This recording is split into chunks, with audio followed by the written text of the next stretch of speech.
Hello, and welcome to the first in our series of Photoshop tutorials.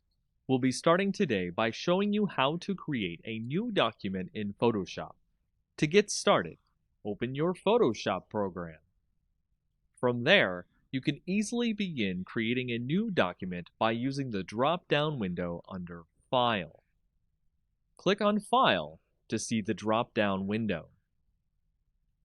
After that, the first command you see in the drop-down window is New. Click on New to start creating a new document in Photoshop. Once the new document window opens up, specify what name you want to give the document, and change the settings as you see fit. You can change the width, height, resolution, color mode, and more. These will change the size of the document and what you'll have to work with. Once you've done that, you'll be ready to start creating your new Photoshop image. Now you can start putting to digital paper anything in your imagination.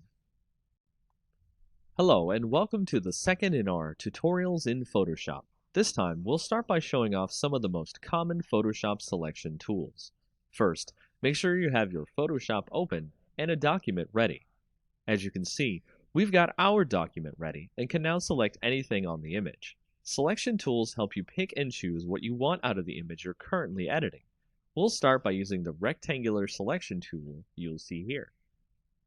By selecting the rectangular selection tool, you can click and drag a selection of any size you want on your image. This will allow you to select exactly what you want from the image, albeit in a rectangle or a square. This is the most common form of selection in an image.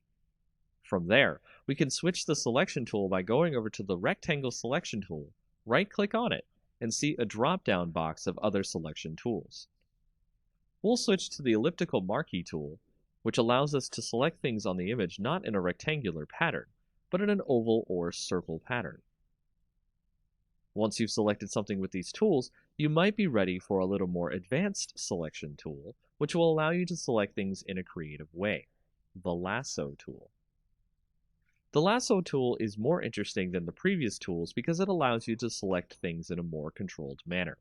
Your precise movement of the mouse while holding down the left mouse button will allow you to draw out a selection of your choice. As you can see, the tool allows us to create our own selection exactly this way, but it can be very messy if you don't have practice with it. The final selection tool we'll talk about that is common in use is the magic wand. The magic wand is a tool that allows Photoshop to think about what you're trying to select and select them as you click on the parts of the image with the tool. Observe. As you can see, the magic wand has allowed us to select only part of this image, not all of it. It would take many more clicks to get this image the way we wanted, so it may be time-consuming. And that's it for the common selection tools and their uses. Welcome to the third tutorial in our Photoshop series. Before we move on to other topics, let's talk about some of the file types and modes that you will be using to save various files that Photoshop can do. Photoshop can save many different file types, and each one can have a different use in other projects. The default file type that Photoshop wants to use is a PSD file. If you see here, I have saved my previous file that I had open into a PSD file after we have selected parts of it. A Photoshop data file will allow you to have layers, which are editable and a lot easier to manage. Moving on from there, we can see that the document that I have open next is a JPEG file. What happened to the checkerboard background? That was the transparency of my previous image, which a JPEG does not support. What if we want to have an image that's not a PSD, not a JPEG, but supports transparency? The file format that can do that is called a PNG. A PNG image allows the transparent data from the PSD to be saved and used, so you can have interesting images and projects that look professional instead of blocky white backgrounds. Next, there's a file format that you might come across that Photoshop can use. It's called the PDF. A PDF, or Portable Document Format, is usually used on readers like Acrobat Reader. With Photoshop, you can open it, however. It will ask you to import the file instead of just reading it normally. The import window here is kind of similar as a new document file. Here I will change the resolution so that the image that we have will show up smaller than before, as I need to use it for other projects that require a smaller image. These are just a few of the image file formats you will use in Photoshop, and of course, you can save any of these formats into another format if you need to, which will allow you to fulfill many different needs for your future projects.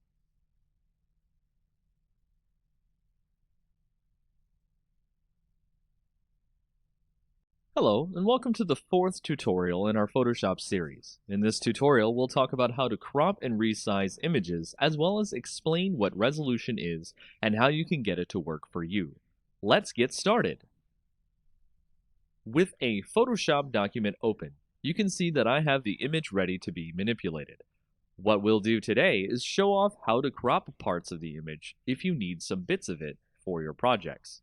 To crop, click on the crop image icon on the left here. This is actually one of two ways we can crop the image as well, and I'll show the second in a moment. After you click it, like before, drag a selection out of what you want to crop the image to.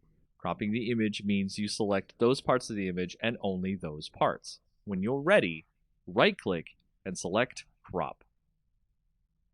The second way we can crop the image is to go back, select an area with the Selection tool, and click Crop from the Image drop-down menu.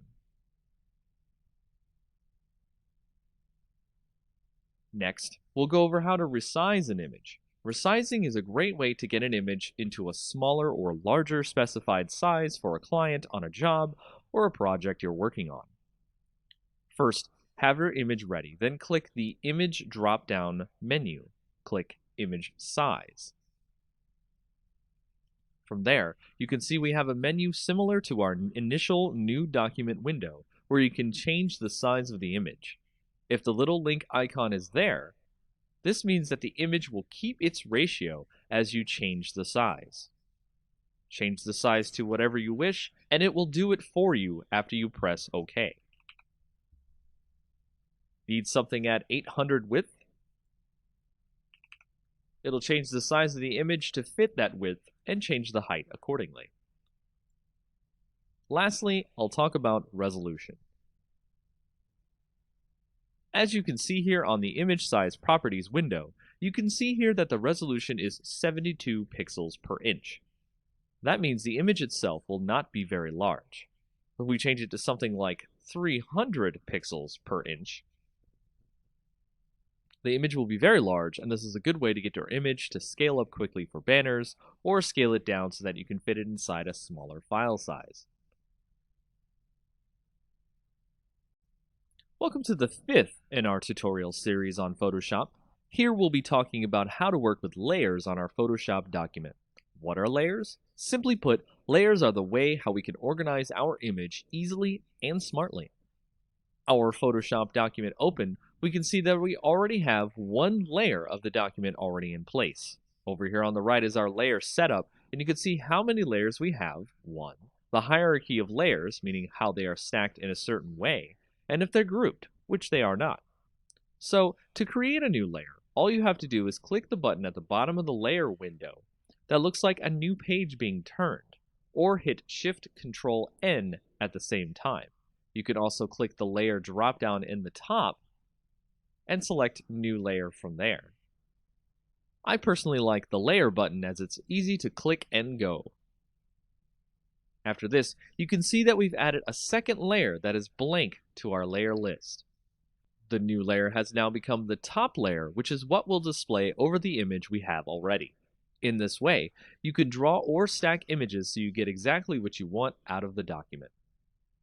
So, for example, you can see that I can drag the layers and reorder them any way I want. Top, bottom, stack them how you like to make the image you want. It's that simple. To group layers, you can click on the little folder icon down at the bottom next to the new layer icon, and it will create a folder. You can name the folder and drag any layers you want inside the folder. Doing this will allow you to do many interesting things, including apply effects to the entire group and more. And that's all you need to know about the basics of layers, a simple system to make image creation and manipulation easy. Well, hello there. It's the 6th tutorial on how to use Photoshop, and the topic this time is layer blending modes. After our last tutorial where we showed you how layers work, it's time to show you what you can do to your layers. We've already got our handy Photoshop document open, and it's easy to see the layers we've got set up from the previous tutorial. What we're going to do now is show off how you can create neat effects on the layers so you can create stunning documents. What we call effects on layers is called layer blending. Layer blending is a way we can add effects that will create a stronger image, change how the image looks, and more. Right-click a layer over here and click on Blending Options. Once you do this, you can see a wealth of options here to add effects to your layer. One option that is quite popular, especially with text, is the stroke option. The stroke option allows you to create an extra highlight of color around the object in your layer. Doing this can create a nice border effect to make objects stand out. The next option that can have a great effect on your image, and one you will get used to quickly, is drop shadow.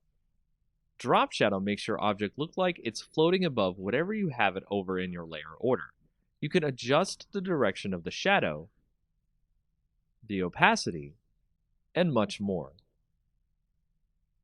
My last option that I'll go over is the color overlay, an option to completely black out or color out an image to create silhouettes, remove features, and more. The color overlay can allow you to create some interesting backdrops for your future images. There are more options in the layer blending menu, and I encourage you to check them out and see what works best with your images. Welcome to our 7th tutorial in Photoshop. This time we'll focus on the text tool, one of the most used and favorite tool by topographers all over the world. Start by clicking on the T icon on the left. As you can see, I pretty much can type anything I want in my text font picked from the side here.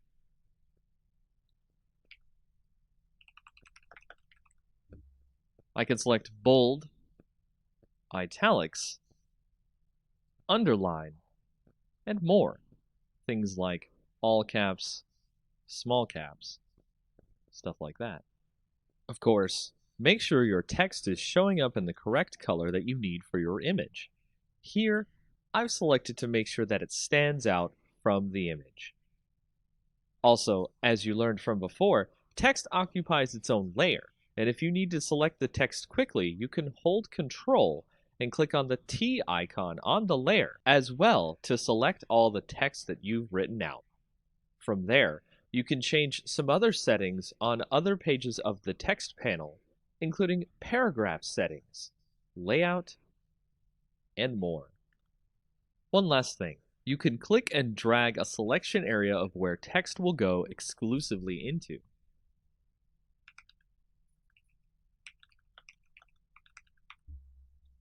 Text has a lot more functions that you can use with it, including vertical, if you so choose.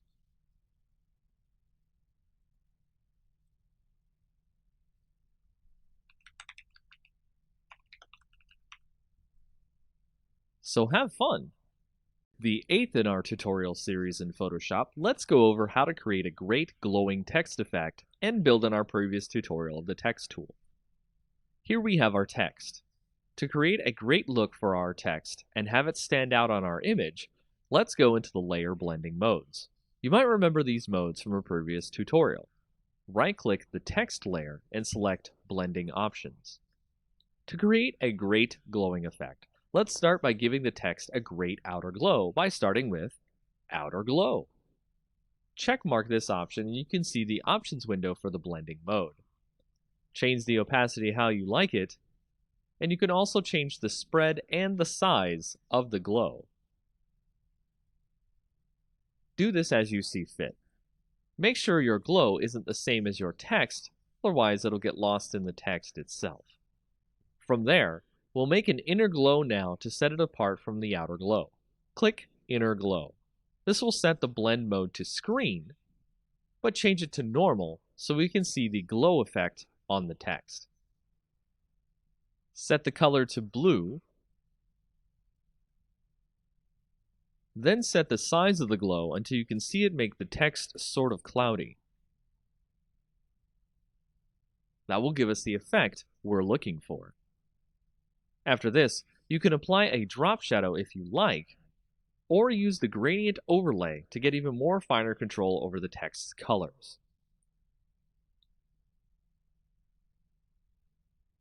Doing this will make your text stand out more than usual, and of course, tweak it how you like it or how any client or product needs. Have fun! Here's a more advanced tutorial in our ninth in the series on Photoshop.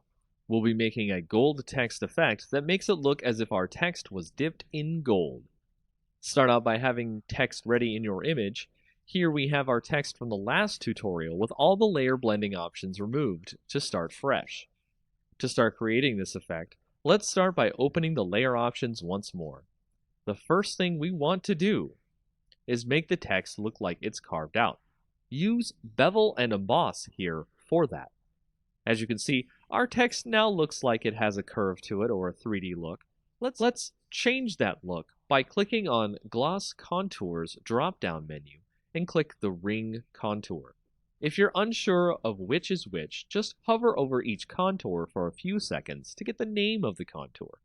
After this, make sure the effect is set to chisel hard, so that way it looks like it was really made out of some sort of marble or stone.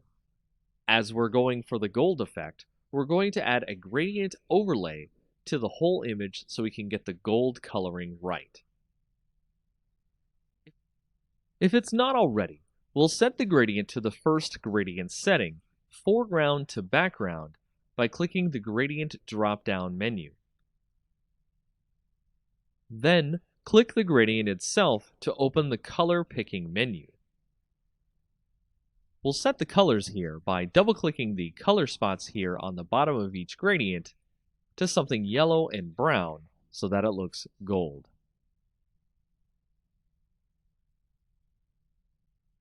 After that, you can see your text is now worth its weight in gold, if only in Photoshop.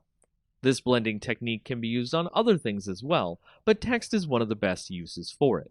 A quick drop shadow at the end makes it stand out even more, and that's it for this effect. Simple, yet effective. Welcome to the first in our tutorials on working with GIMP, the new image manipulation program. This program is a free program that allows you to do similar things to Photoshop, as well as other image editors. Opening the program, we can see that GIMP usually opens with a multi-window mode, the main image window, the toolbox, and the layers box. Similar to Photoshop, GIMP can also work with layers. In case you accidentally close any windows, you can click Window, Recently Closed Docs, and reopen them. If you like the single window mode, which is similar to Photoshop, click Window, then click Single Window Mode. Many of the different windows and dialog menus that you'll use will come from the Windows dropdown at the top. For example, if we need to use layers often, which will very much be the case, we go to Windows dropdown, Dockable Dialogs, and we can see the entire list of tools we can use for our setup. Making sure our layers window is open to the right, we can add many other options to our creation suite, such as histogram, gradients, colors, and more. Options like these are similar to Photoshop, so you can have a basic translation of knowledge between the programs here. Once you have your setup the way you want it, we can continue on to the next tutorial. From here, I'll be working with GIMP as a single window setup so that it makes it easier for tutorials and showing where options are in future tutorials. In our second tutorial for GIMP, we'll go over how to open images, save them into different formats, as well as exporting images depending on what you need for various projects. Similar to Photoshop, we'll show you how you can open an image in GIMP. Just click the File drop-down, click on New, and the new image window will pop up. From here, you can set a template for your files, which might include a size a client for your job wants or your project needs, change the image size, width, and height on your own, and change if it's in portrait or landscape. Advanced options will let you do similar things to Photoshop, which is change resolution, color, and what you fill the background with before you start working. To open a file, just go to File, click Open, and search for any file you'd like to open. I'll open the file that we've been using in our Photoshop tutorials. Note that GIMP can open Photoshop files as well as PNG, JPEG, and PDF files. It's a very versatile program. You can also open a file into your current image as layers, so you can essentially import an image onto another one. Just like Photoshop, you can save the file as its own type, which is XCF, or you can export it through the File drop-down, then click Export As option. Here you can click the drop-down and save it as any myriad of options, including PNG, JPEG, and PDF. That's it for the basics of creating, saving, and exporting in GIMP. The third in our tutorial series for GIMP will introduce you to the basics of resizing images as well as cropping, rotating, and flipping images. These features are very similar to Photoshop, but how you do them in GIMP may differ. Start by having your document loaded into GIMP. You can see we have our image ready for moving it around. Once you want to resize your image, go to the Image drop-down, then to Scale Image. This is what resizing an image is called in GIMP. Once there, you can see the dialog box. The dialog box here for Scale Image lets you choose the width, height, and resolution of the image as you see fit.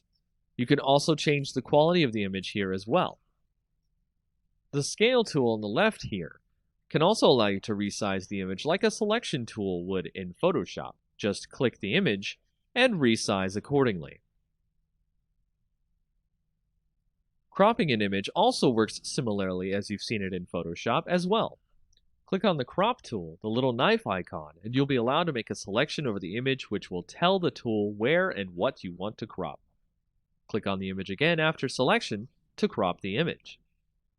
Rotating the image, of course, works in a very simple way. The Rotate tool is next to the Crop tool, just to the right. Once you click on it, you can see the tool options below the tool, where you can do it by layer, or a selection similar to Crop, or a much more advanced way through a path. We'll just use the layer Rotate. Click on the layer you want to rotate in the image, and you can use a slider to rotate left or right, or set the angle yourself. To flip an image, click on the tool that looks like a book opening here on the toolbar. Set the preferred way to flip the image, horizontal or vertical on the tool options, and just click on the image. Easy. With this, you can move and rotate, flip and resize the image just the way you want to.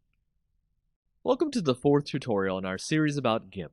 In this tutorial, I'll talk about how layers work in GIMP, as well as how to move layers, resize them, and merge them. As you can see, I have my image ready in GIMP, so get ready to work with the layers in it. Over to the right, you can see the layers list. The icon at the top of the box here shows layers as stacks of paper to help you visualize what you're doing. If I want to quickly move one layer on top of another, you can just drag the layers in order to reorder them. Layers, like Photoshop, are the best way to organize your data and create complex and interesting images from past parts of your project and make it visually stand out. To create a new layer, all we have to do is click on the New Page icon at the bottom of the Layers window on the right. Doing so will bring up a dialog box that will ask us what to call the layer, what size of the layer we want, which will default to the size of the image, and what to fill the layer with. To resize any layer, just right-click on the layer, then click on Scale Layer. Doing so will open another dialog box that will allow you to change the size of the layer's width and height. You can also use the Scale tool from the previous tutorial. Merging layers is also pretty easy as well. Just order the layers you want to merge, with the topmost layer being the one you want to merge with the layer below. Right-click the layer, and then click Merge Down. It will add the layer you right-clicked onto the layer beneath it, becoming one layer. After that, you should now know how to merge, move, and resize layers as you see fit. Easy. In this fifth tutorial, I'll talk about how to use the selection tools in GIMP. Selection tools are the best way to get the parts of the image you need for cropping, cutting, and more. Once again, we have our image ready in GIMP, so we can use a myriad of selection tools on it. There are at least 7 selection tools in GIMP. We'll go over each one in basic detail. Each one has tool options, the panel below the tool on the left that you can tweak the settings for. First is your usual rectangular selection. Just like our Photoshop tutorial, just click and drag what you want to select here. Similarly, the oval selection tool next to it can be used to select things in a circular or oval pattern. Next, we have the free select or lasso tool, where you can draw your own selection around an object so you can freehand trace a selection you need to. After that, we have the fuzzy select tool, which, much like the magic wand in Photoshop, will select a region based on the colors around it. This one can take longer than usual to select something. You could tweak the settings in the Tool Options box to change the threshold that the wand will select what you want from the image. Threshold means it will select more or less things based on the higher or lower the threshold. Then we have the Select by Color tool, which will select things on the image based on the color you have in the foreground color box, which is seen below the tool window. Then you have the Scissors Select tool, which will attempt to select things based on detecting edges on the image. As you start clicking around the edge of the thing that you want to select, it will guess where it thinks the edges of the image are. And you can guide the points of the selection so that the program can figure out where the edges of the thing you're selecting is. This is by far one of the most intelligent tools you can use in GIMP. Lastly, we have the Foreground Select tool, which will start with a lasso around the thing you want to select. Once you've selected part of the image, it will create a blue mask over the image. Then you'll be able to mark what you want the selection to pick up out of the image. It'll be the best tool to select things that are in the foreground as opposed to the background. It's really great for photos. That's most of the selection tools covered in GIMP.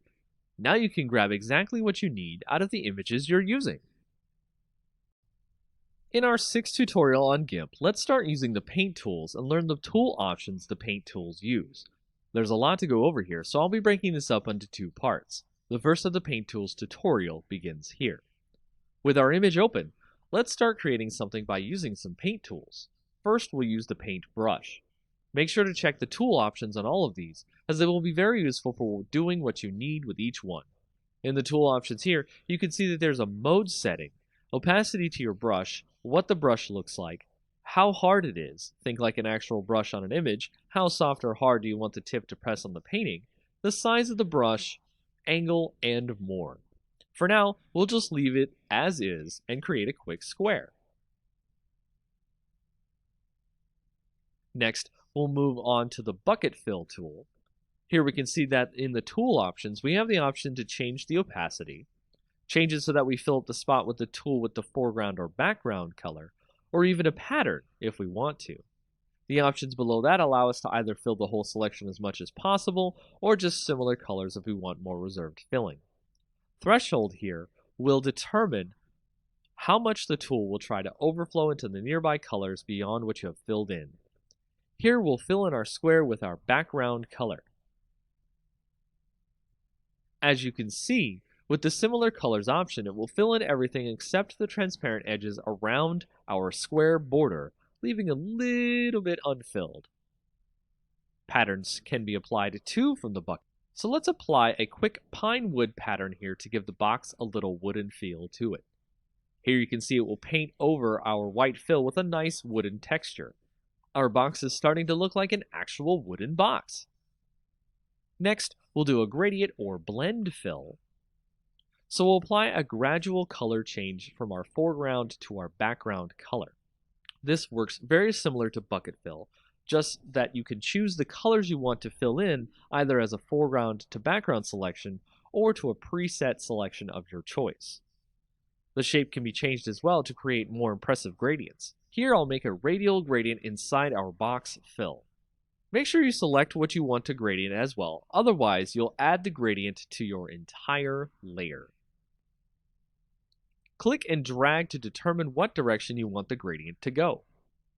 The ink tool is similar to the paintbrush, but it creates an ink-like pool of color that works similar to real ink. The longer you stay on a spot, more comes out, and the strokes ebb and flow, much like real ink.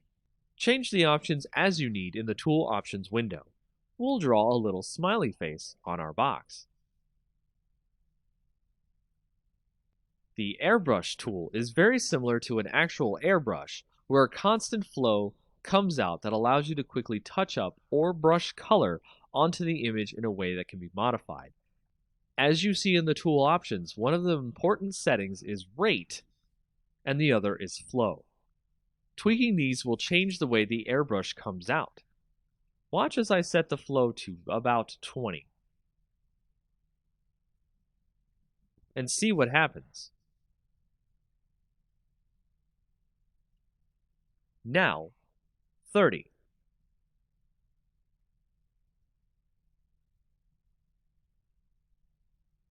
You can now see that the lines are much thicker than they were before. This gives you granular control over how you want your airbrush to look. Lastly, we have the pencil and eraser tools. Much like an actual pencil, you can draw a very fixed, quick line with this tool, and is the simplest tool in the bunch. I'll give our smiley face some eyebrows. From there, the eraser can pretty much remove everything from the image. So like other tools, you can change the size of the eraser, the hardness, and many other features. Be warned that the eraser removes all the data from the image, so you will have to recolor in a spot you erased or fill holes you might create yourself. Oops, I seem to have erased the eyebrows. This completes our first part in the tutorial about the paint tools in GIMP. Now you know a lot about how to paint up your own images.